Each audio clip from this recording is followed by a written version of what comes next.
If I had just kept driving, if I hadn't taken that turn off Route 84, I don't think I'd still be waking up in the middle of the night, gasping for air, hearing tools clink in the dark like someone's right outside my door. It started like something out of a bad joke. My car died in the middle of nowhere, deep in the backwoods of Mississippi. I wasn't supposed to be there. I wasn't supposed to see any of what I saw. But that's the thing about evil. It doesn't ask for permission. It waits for you to make one mistake. I was heading down from Memphis to visit an old college friend in Baton Rouge, taking the long way, stupidly romanticizing some solo backroad adventure. I wanted peace, a little silence.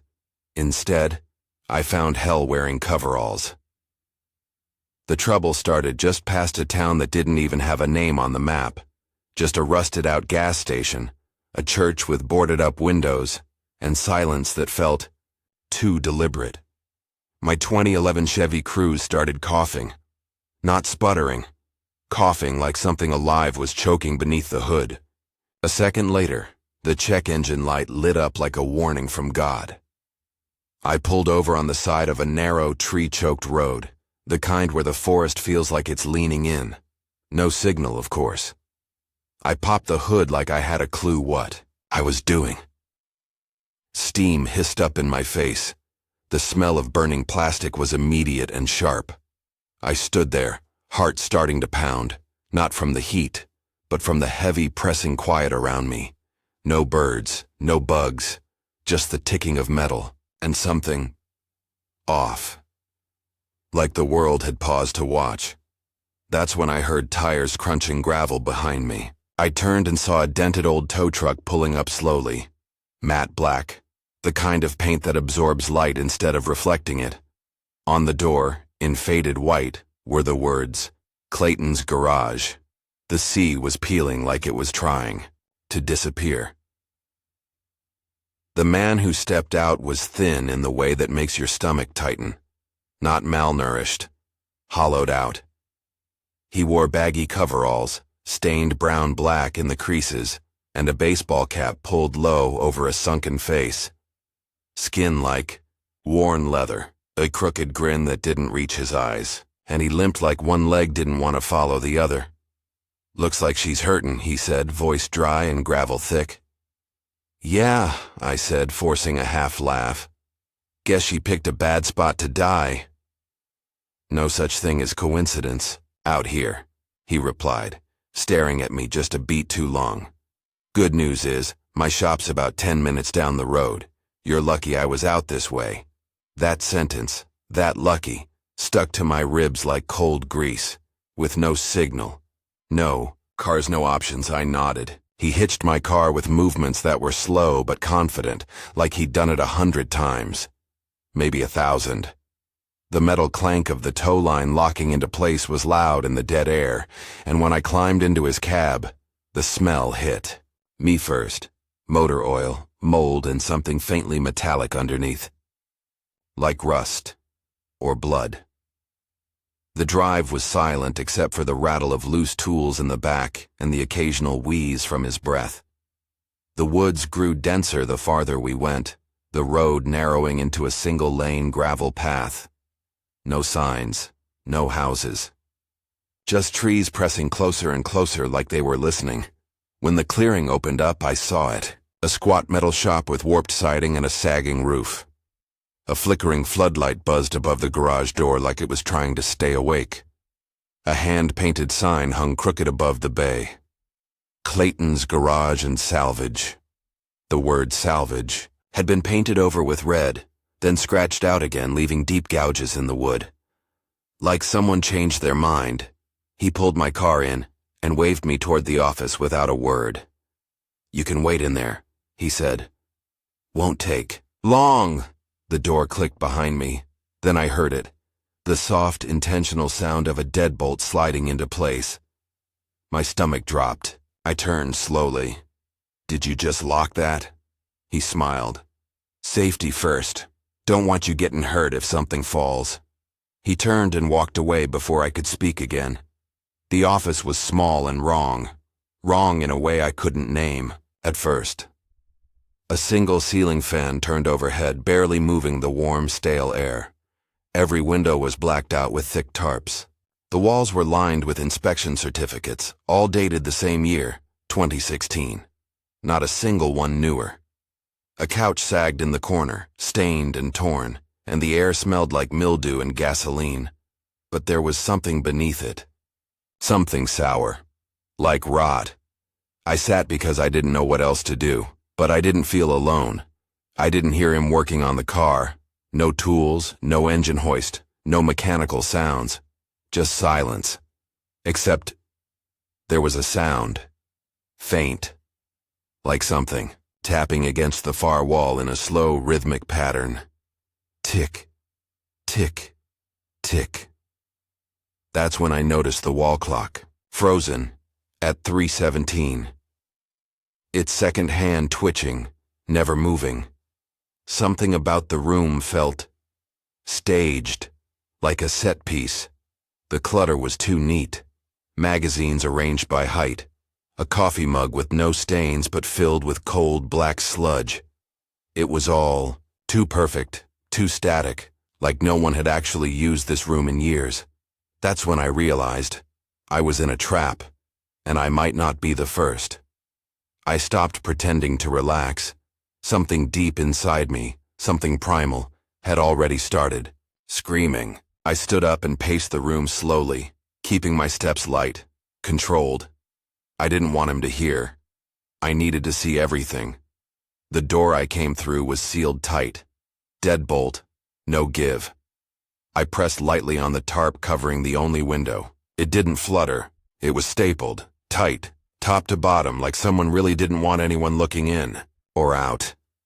I pressed my ear to the wall. The tapping had stopped, but something else had started.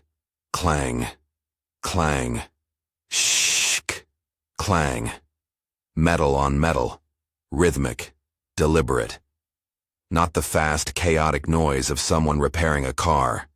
This was slower, rehearsed, performed, like he wanted me to hear it. I moved to the far corner, scanning the clutter again, more carefully this time. That's when I saw it. A shelf crammed with air filters and belts, just slightly off-center against the back wall. Behind, it barely visible, was the outline of a door. Not an exit, an interior door.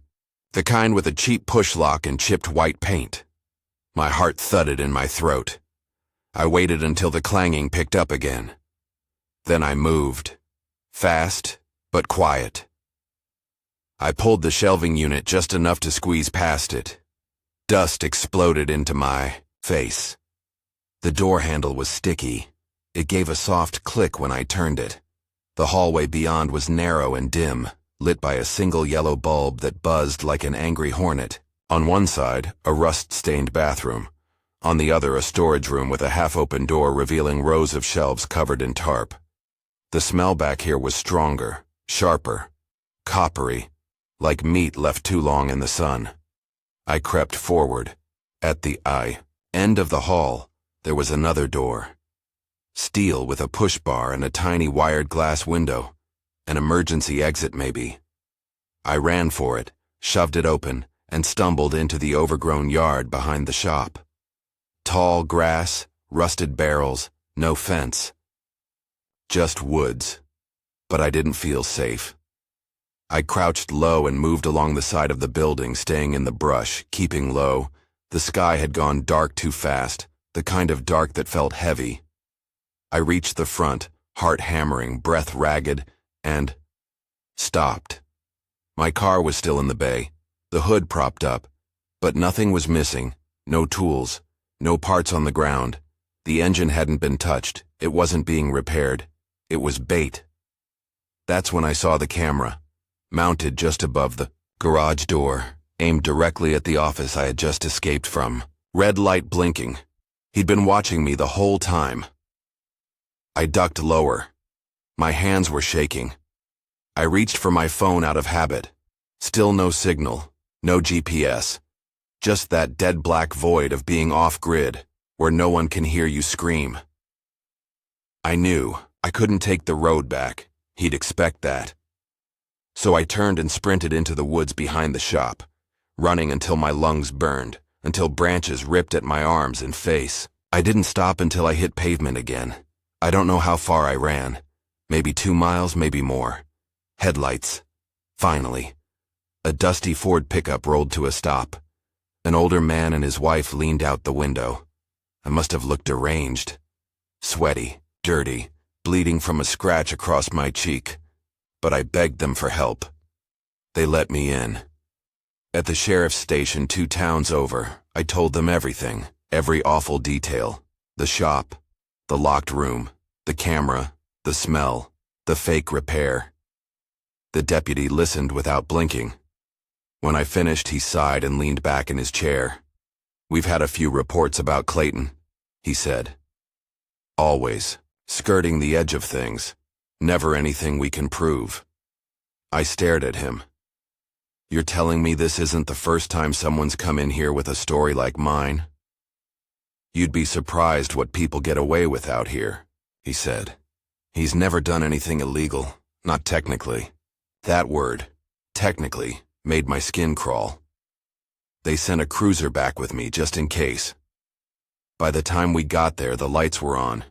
The bay door was open, and Clayton was back at the front desk, sipping from the same coffee mug I'd seen earlier, like he'd never left. "Oh, she's back," he said, all smiles. "Car's ready now." He tossed me the keys like we were old friends. I didn't say a word. I didn't even breathe until I was 30 miles down the highway, headed in the wrong direction but moving fast. I kept checking my rearview mirror, waiting to see that matte black truck again, trailing me, headlights off. But it never came. Not that night. I didn't stop driving until well after midnight. I didn't eat. I didn't answer texts. I didn't even know where I was going. I just needed distance, as much as my gas tank could buy me. Eventually, I found a motel off the interstate. AI. Real dump. Fluorescent lights buzzing, torn curtains, a soda machine that coughed out warm cans. But I didn't care. I backed the car into a corner space, checked every lock on the room twice, and pushed a chair under the doorknob before collapsing onto the bed. I barely slept. Every noise, the hum of the fridge, the pipes groaning in the wall, felt like him, creeping closer, watching, waiting. The next morning I did what I thought was the rational thing. I called my dad. I told him everything, even the parts that made me sound unhinged. He didn't laugh. He just said, "You were lucky. Get the car checked, and get home." So I did. I made it back to Austin in one piece, took the car straight to a mechanic I trusted. They found nothing wrong. The engine was fine. No leaks, no corrosion, no damage. Nothing. Like the breakdown never happened. A week later, I was cleaning out the trunk. I hadn't touched it since the trip, and I figured it was time to get rid of the junk. Empty water bottles, snack wrappers, maps. That's when I saw it. Something wedged between the spare tire and the interior paneling. A small laminated card, black, on one side plain, no logo, no writing. But the back was different. One sentence, scrawled in thick red ink, letters uneven, like scratched into the surface with a knife instead of a pen. "Next time, don't run." That's all it said. No name, no signature, no why. Just that one line staring up at me like it had always been there, waiting to be found. I dropped it and stumbled back like it had burned me. My breath caught. My skin went ice cold. And I realized something I hadn't dared to consider before. He'd been in the car, not just watching, not just planning. He had touched my things, planted the card, maybe more. I tore the whole car apart. Glove box, seats, floor mats. Nothing else. Just that one message. But it was enough to change everything. I sold the car that same week. Private sale. Didn't care what I got for it. I just wanted it gone. And now? Now I never travel without letting someone know where I'm going. I share my location. I check every mirror, I don't stop for side roads, charming diners, or backwoods mechanics. I never take detours, because I don't know what Clayton wanted. I don't know how many others walked into that garage and never walked back out. But I do know this.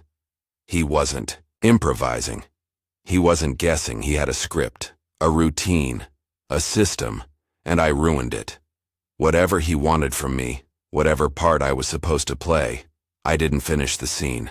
And something tells me he's still waiting for me to come back and try again. If I hadn't pushed that dresser in front of the door, I don't think I'd be alive to tell this. I should have trusted my gut the second I pulled into that property. It wasn't even a house. It was a mask.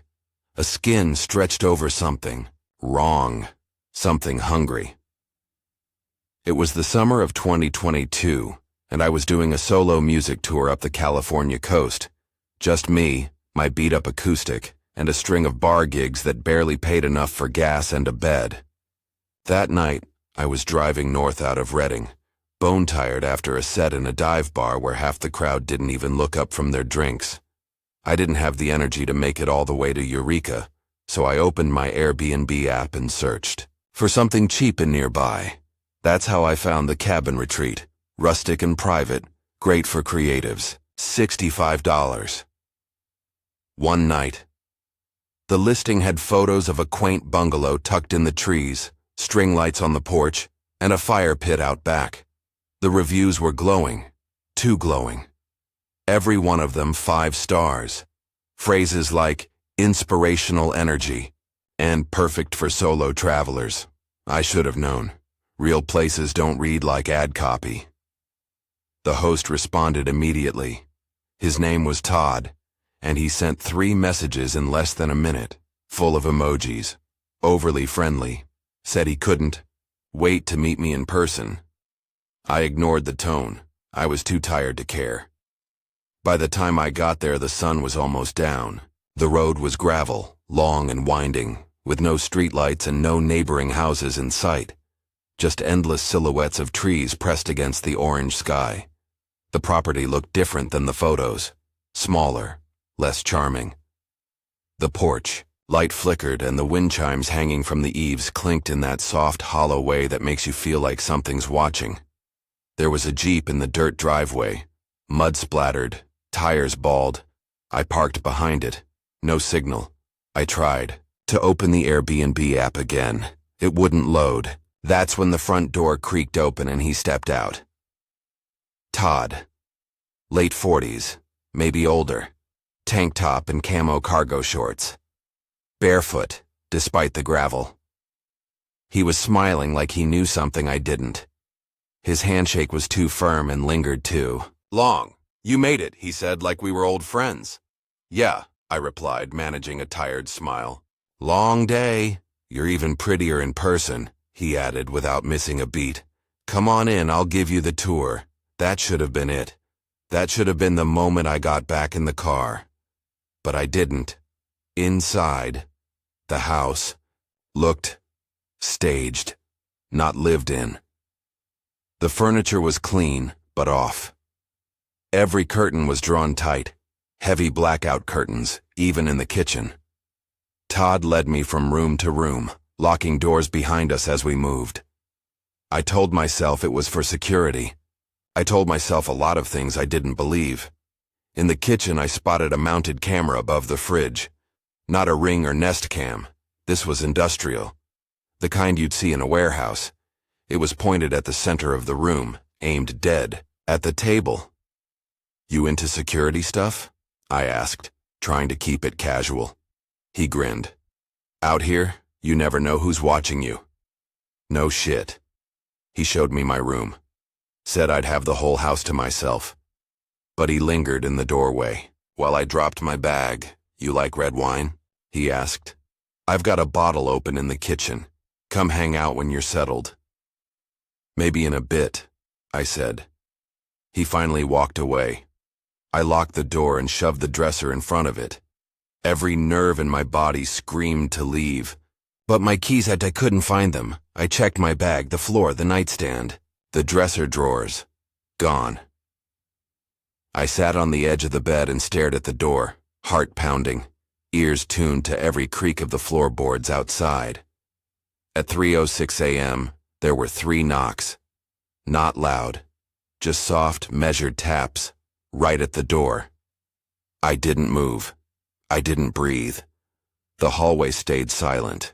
The knocks never came again, but I knew he was still there. The sun hadn't even started rising when I gave up pretending to sleep. I sat in the dark for hours, frozen on the edge of that bed, staring at the sliver of light underneath the door. Watching for movement, shadows, anything. But there was only stillness, and silence so thick it felt like the house was holding its breath. At some point I tried the window. Painted shut. Of course. I checked my phone again. Still no signal, no Wi-Fi. Nothing but the useless glow of 3% battery and a home screen photo I suddenly hated. Me smiling, unaware of how easily life can tilt sideways. When the first gray light of dawn started creeping past the edges of the blackout curtains, I finally dared to move. I slid the dresser back slowly, cringing at every scrape of wood on hardwood. My hand shook as I turned the knob. The hallway was empty. I crept toward the front of the house, every step soft, deliberate. No sign of Todd. But I could hear something, a clinking sound, slow and deliberate. Dishes. He was in the kitchen. I stopped, because the front door, the only visible way out, now had a padlock. A thick one, bright new brass. It hadn't been there last night. I backed away, dizzy with panic, trying not to breathe too loud. My keys were still gone. And now I was locked in. Not metaphorically, not psychologically, literally. Locked. Inside. Then, I remembered something. When he'd given me the tour, he'd pointed to the garage through a glass-paneled side door and said, "I keep my tools in there just in case." Maybe he'd stashed my keys there too. Or maybe he was careless. Or cocky. I turned and slipped out through the back patio door, one of those sliding ones that barely locked. The backyard was just wild brush and dirt, and the garage sat to the side, squat and lopsided, its window dusted with cobwebs. I ran.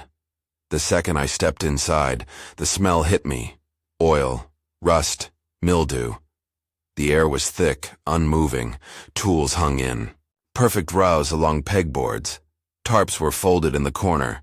A space heater sat unplugged by the wall. And then I saw the drawers. Plastic organizers stacked on metal shelves, each labeled with masking tape and a black marker. Bolts, nails, screws, parts. One drawer was labeled "Spare Keys." My hand was trembling as I pulled it open. There they were. My keys. Sitting alone at the front. Clean. Almost like they'd been placed there. Like they were waiting for me to come find them. Then I heard it. A voice. From outside the garage. Sharp. Angry. I didn't want to do this the hard way. He was close. I didn't think. I didn't stop to close the drawer. I grabbed the keys and bolted, tearing through the brush, cutting the side of my arm on a broken fence post as I ran. I rounded the Jeep and dove into my car, jamming the key into the ignition so hard I almost snapped it. The engine sputtered, once, twice. Then caught. As I slammed into reverse, I caught a glimpse of him in the rearview mirror. Todd, standing, barefoot in the yard, hands clenched into fists, mouth open in a scream I couldn't hear over the sound of my tires ripping up gravel. I didn't stop. Not for lights, not for gas. I drove south until the sun was high overhead, until my eyes were bloodshot and my arms ached from gripping the wheel. But even then, I kept glancing in the rearview mirror, because I swear, I could still hear the wind chimes. I didn't stop until I reached Sacramento. 6 hours of white-knuckle driving, jumping at every car that pulled up behind me. I filled up at a crowded gas station, too scared to be alone even for a second. I parked beneath a security camera. I walked around the car 3 times before even thinking of going inside. Every sound, the wind, the idle of engines, the chime, of the door when someone entered the store felt loaded, like it all meant something. Back in the car, I started to breathe again. Just barely, and then I remembered. The listing. I opened the Airbnb app, hands trembling, ready to report it with every detail. The house, Todd, the lock, the camera, the wine, all of it. But it was gone. Not just delisted. Wiped. No trace of it in my history. No confirmation email. No host. It was like it had never existed. I called Airbnb support. They were polite but useless. Maybe you booked it under a different account, they said. We can't find any reservation matching your phone number or email, so I went to the cops. I told the deputy everything. Exact location, time, physical description, what he said, how I escaped. I even showed him the scratch on my arm, still red and raw from that damn fence post. He didn't look surprised. Do you know who owns the house? He asked. I shook my head. He scribbled something down and sighed. It's registered to a shell company, owner listed out of São Paulo, Brazil. We've had a few calls about that property before. Nothing's ever stuck. We send someone out. Place is empty, clean. No sign of a resident, no signs of forced entry. Nothing actionable. He gave me a sad smile. You were lucky. I left that station feeling less human than I walked in. I didn't sleep that night. I kept all the lights on, sat in a chair facing the door with a kitchen knife in my lap. I didn't even try to rest. I knew my body wouldn't let me. The next morning, I noticed something strange. There was a text on my phone. No number, no name, just, "Did you enjoy your stay?" That was it. I stared at it for a long time. My chest tightened. My vision blurred. Then I threw the phone across the room and it shattered against the wall. It didn't matter. He already had what he wanted. He knew me now, where I toured, what I looked like, how I slept, and most of all, how I ran. A week later, I bought a new phone, changed all my passwords, canceled every gig. I haven't toured since. But that night still clings to me. It's in the way I flinch when someone knocks too softly on my front door. The way I double-check the locks. The way I can't look at blackout curtains without feeling trapped. And sometimes, when I'm drifting off to sleep, I swear I hear it again. That hollow sound in the breeze. The wind chimes. If I hadn't dropped my phone that night, I don't think I'd have ever known I wasn't living alone. It was just after 2 a.m. when it slipped from my hand, bounced off the couch cushion, and slid under the TV stand. Annoyed, I crouched down to retrieve it, brushing dust and crumbs out of the way when I saw it. Just a corner of something. Torn fabric? A piece of paper? No. It was a small shoe. A child's shoe. Dirty, frayed, yellowing like it hadn't been touched in years. I don't have kids. I live alone. No guests, no babysitting. No reason for it to be there. And yet, it was. That was the moment everything in my life shifted. The moment the normal peeled back and something far more unsettling began to emerge from underneath. My name's Mark Taylor. I'm 34, divorced, no kids, and I moved into this house in rural West Virginia about 5 months ago. The place was old but solid, with creaking wood floors, drafty windows, and an attic that smelled like mothballs and mildew. It was the kind of home you imagined had stories. I just didn't expect to be part of one. It was cheap because it had been on the market for nearly a year. The realtor mentioned the previous owner had been eccentric, a bit of a hoarder. No crime, no death, just weird vibes. But the house checked my boxes, and honestly, I liked the solitude. That changed almost immediately. At first, it was little things I could explain away. Distant creaks at night, old wood settling. Cabinets not quite how I remembered them, Maybe I was just tired. Lights flickering, bad wiring. But after I found that shoe, I started paying attention. Really paying attention. And what I noticed chilled me. One morning I woke up and the front door was unlocked. I never leave it unlocked. I'm methodical, check it every night. Then there were the sounds. Not just creaks, but steps, light, careful. As if someone was trying not to wake me. They'd start from the hallway and stop right outside my bedroom door. I'd hold my breath and listen for the click of the knob turning. It never did. But something was there. I told myself I was being paranoid. I even started recording at night with an old baby monitor I picked up at a thrift store. For 3 nights, nothing. Just white noise, the occasional groan of the house shifting. Then, on the 4th night, I heard it. Breathing. Not mine.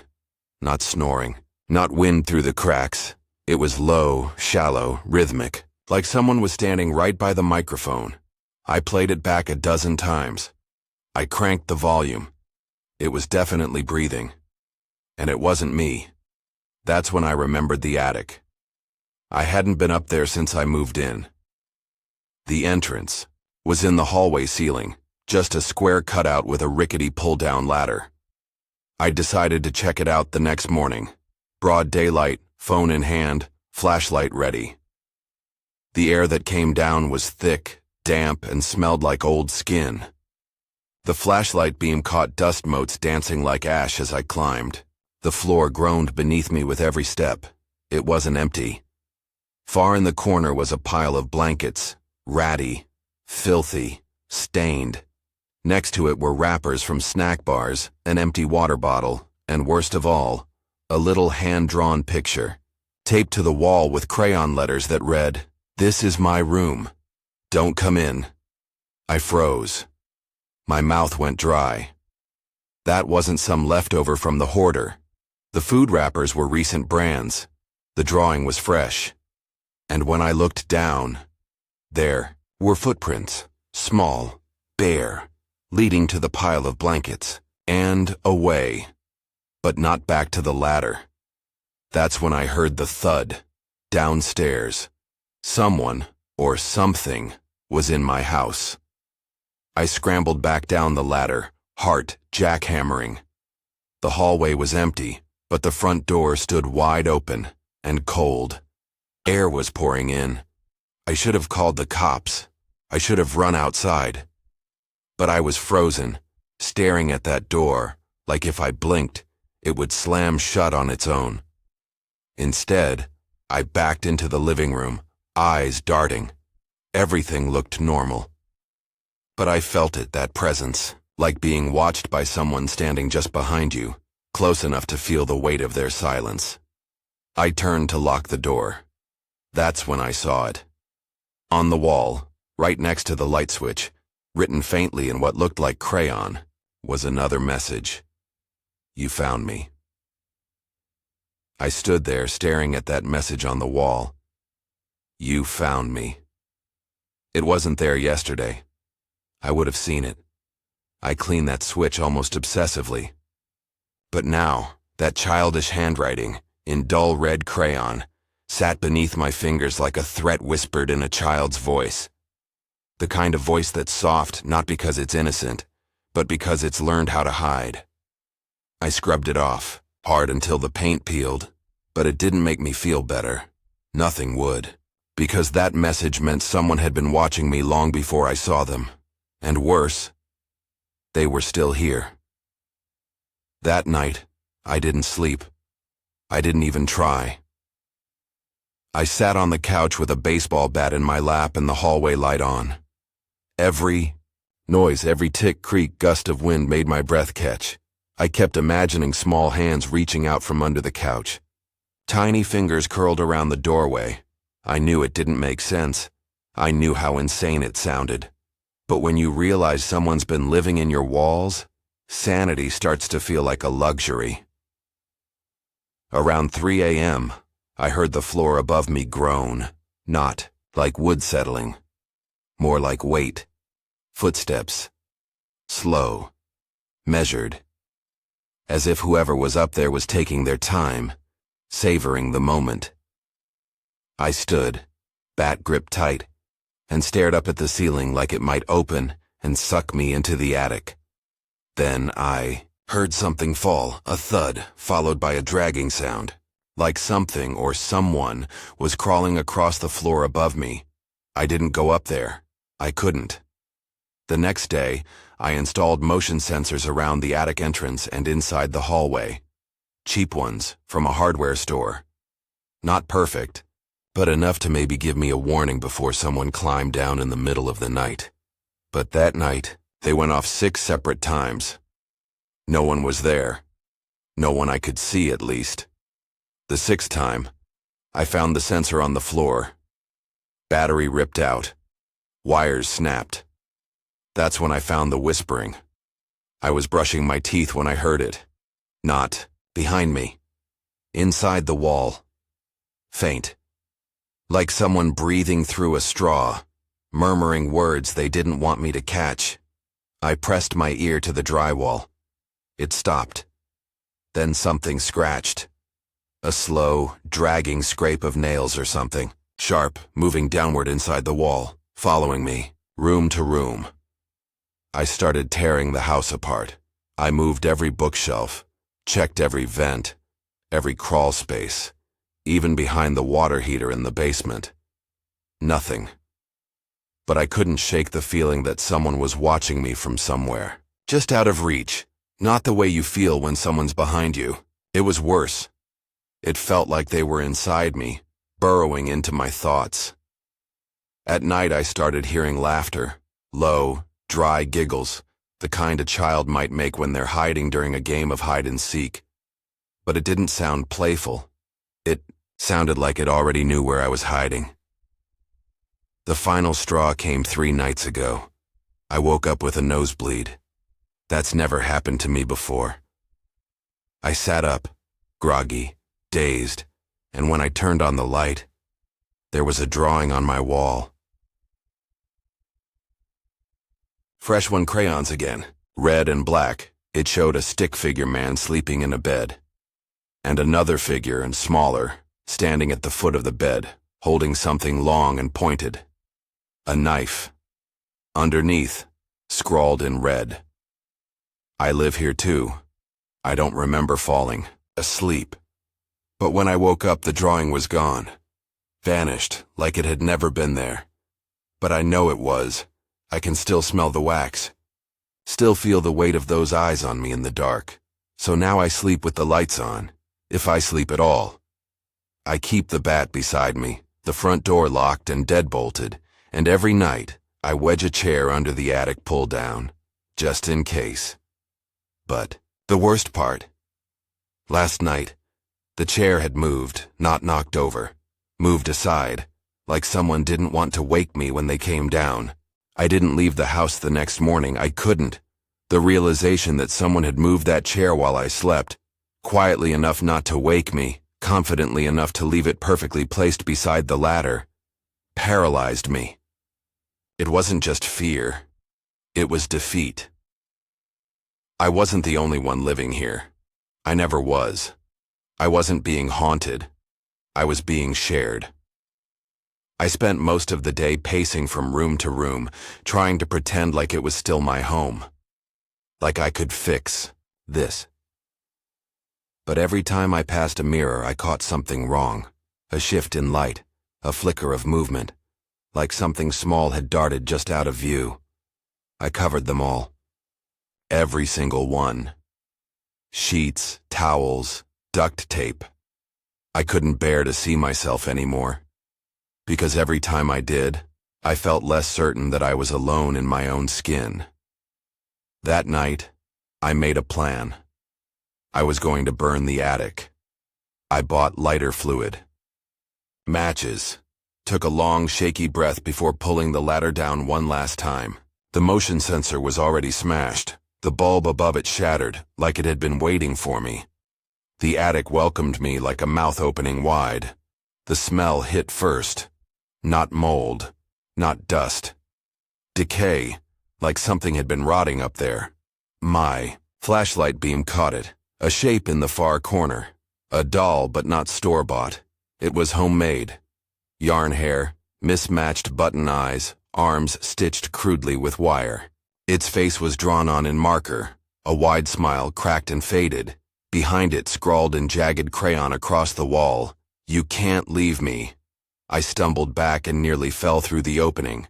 That's when I heard the whisper, not from the attic, from inside the house, a child's voice, faint and breathy. "Where are you going?"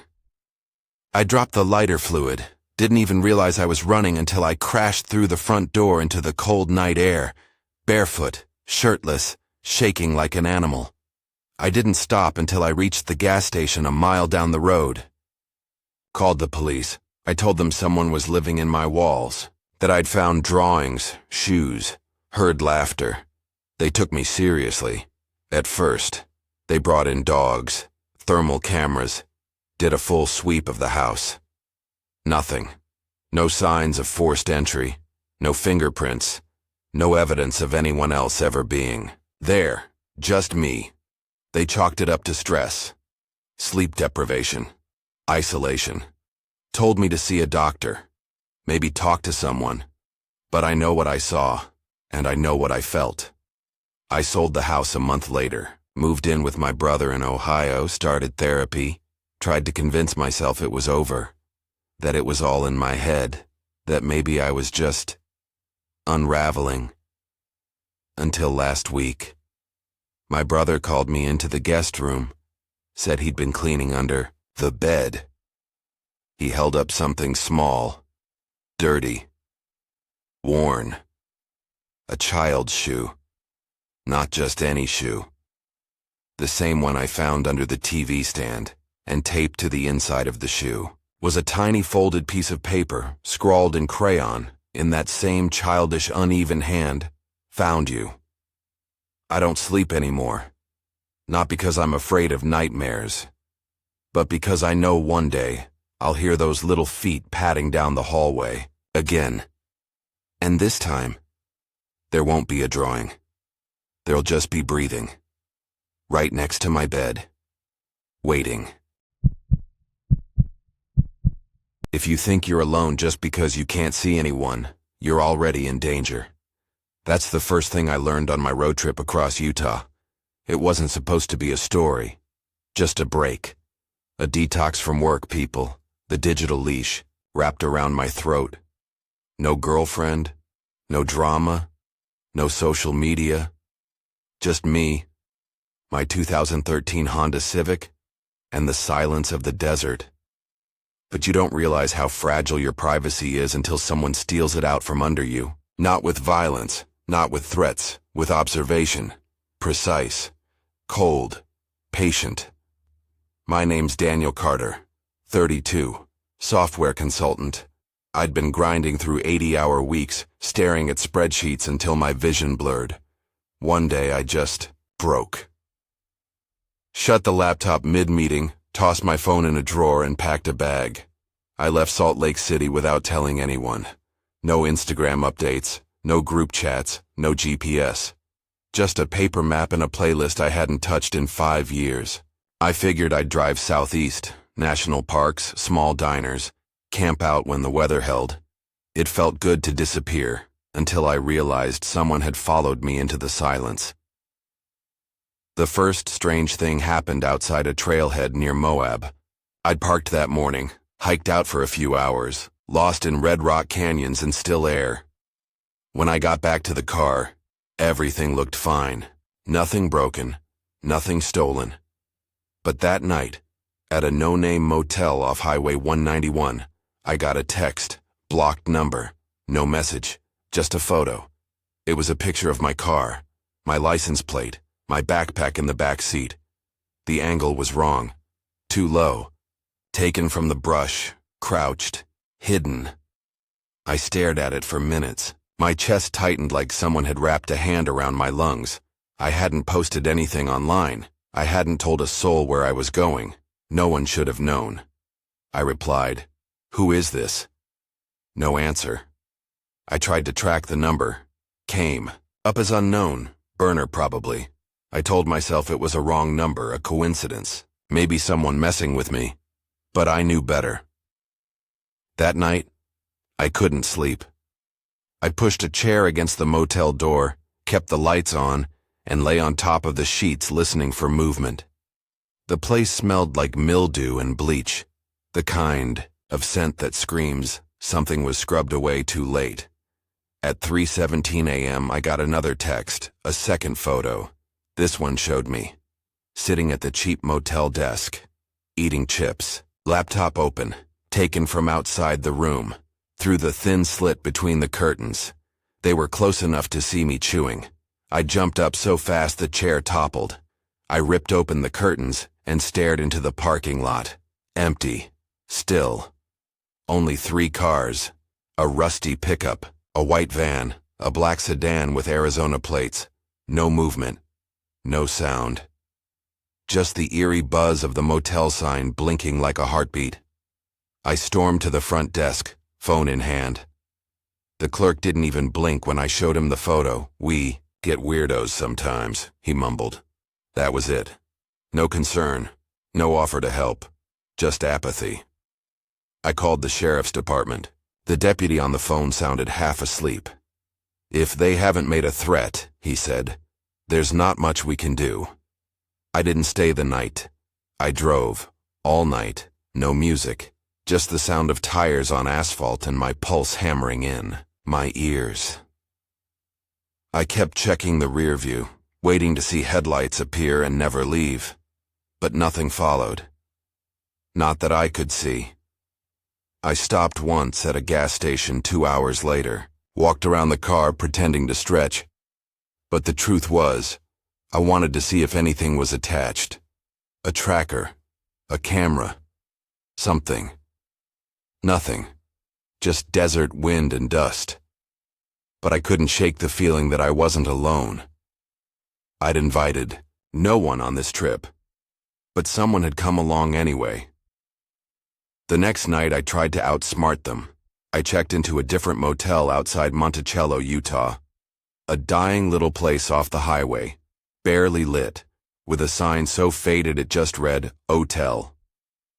The M had been gone a long time. The kind of place that feels forgotten by time, and that's exactly what I wanted. I parked in the back, in a shadowed corner, and came up with a plan.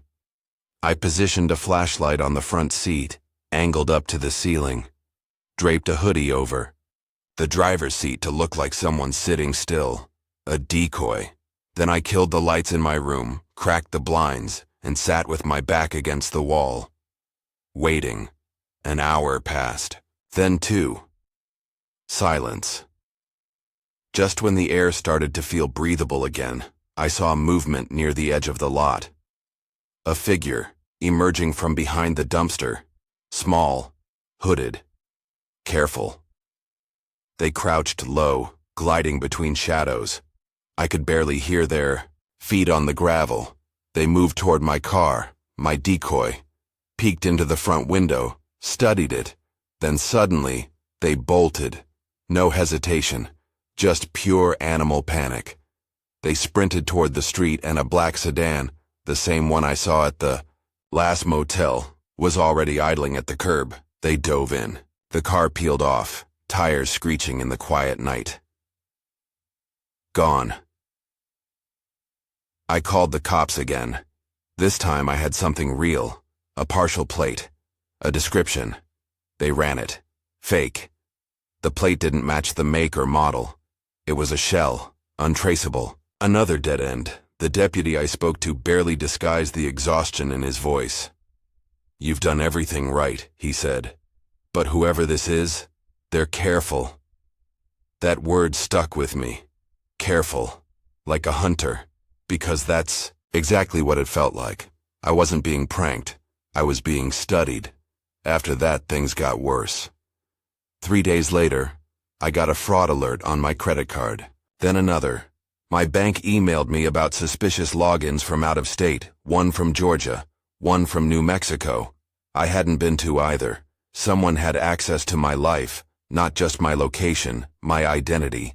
I changed everything, froze my accounts, got a new phone, New number, wiped my laptop, bought a burner just to make calls. But none of it made me feel safe. Because I didn't know how they'd found me to begin with. I hadn't posted anything. No GPS, no social media, no texts. Just paper maps in my car. That's when it hit me. The car. I stopped in Colorado, outside a 24-hour car wash in Grand Junction. In a frenzy, I tore through the inside, checked under the seats, inside the glove box, even behind the interior panels in the trunk. And there, wedged deep behind the lining near the tail light, I found it. A tiny black device the size of a thumb, drive taped to the metal, a GPS tracker, no logo, no markings, just a blinking red light. My hands were shaking. My stomach dropped so fast I nearly threw up. Someone had been tracking me since before the first photo, and I had no idea how long it had been there. I destroyed it, smashed it with a tire iron, drove to the next town, bought a new rental under a fake name, left the Civic behind in a long-term lot and never looked back.